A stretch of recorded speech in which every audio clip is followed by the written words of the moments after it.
I apologize for the formality of what I'm about to say, but I didn't want to miss anything.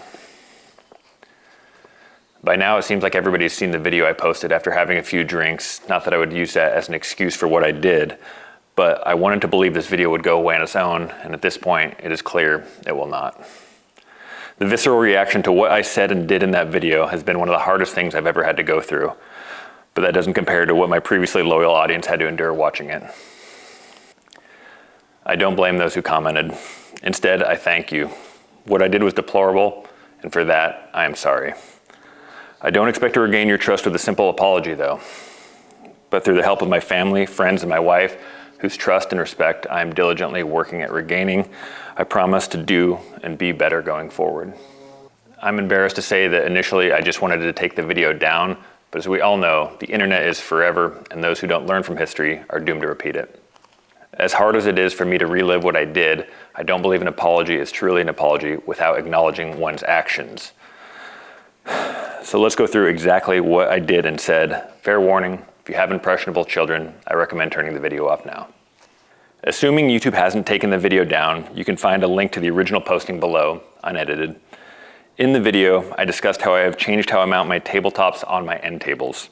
Whereas I used to use a large plate and many small screws, now I use a single steel stud and a threaded insert. I know, I am disgusted just thinking about it. The backlash in the comments was swift and severe. Countless people mentioned that is how the worst furniture at such places as IKEA and Marshalls attach their tabletops. Sure, I use steel inserts and solid walnut with steel studs.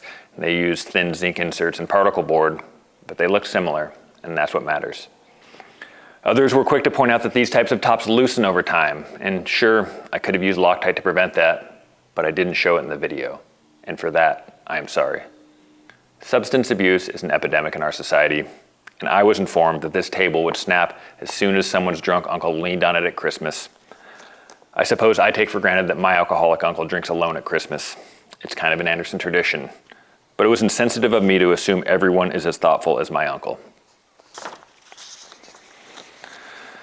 What about leverage? Surely a table attached in such a fashion will splinter as soon as a coffee cup is placed off center, right? Practically, yes. I was only able to get 3 gallons of milk on one side before I ran out of space, but could it support a grown man sitting on the edge as so many of you asked? Probably, but I can't be positive, and there is no excuse for that uncertainty. As of the time I'm recording this, over 10 million people have endured this video in the first week alone. And I wish I could go door to door and apologize to all 10 million people individually who suffered through the most shameful 28 seconds of my life. But for now, I hope you will accept the deepest of apologies from the bottom of my soul. Don't forget to like and subscribe.